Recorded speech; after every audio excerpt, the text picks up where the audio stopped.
This is really good pizza.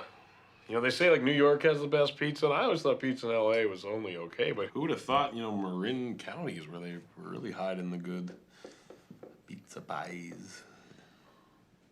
Paisan.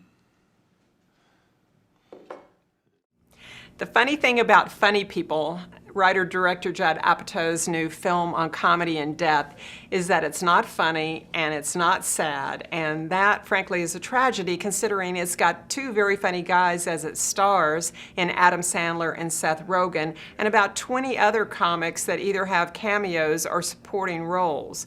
When you have that many funny people coming together to work on a project and it's not funny at the end of the day, well, that's a problem, and they definitely have one here.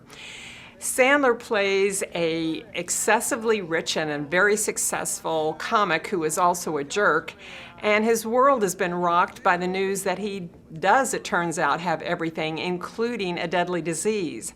Rogen is a young comic wannabe who basically bombs every time he goes on stage. And so what you have here are two guys who are dying, both literally and figuratively, who team up and go in search of the meaning of life. This was supposed to be the adult side of Apatow that we find in this film, but it turns out that growing up is very hard to do, and he's very conflicted by it.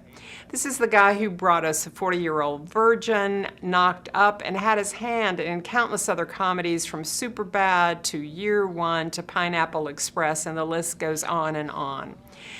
He just can't shed the clown suit, and he's definitely not ready to take off the red nose, or in his case, it's another part of the male anatomy that the film spends way too much time on. And if you're looking for any insight into the darker side of comedy, you're not going to find that here either.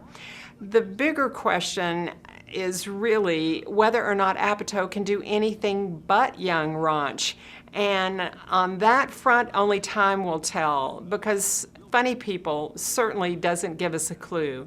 This is Betsy Sharkey with the Los Angeles Times.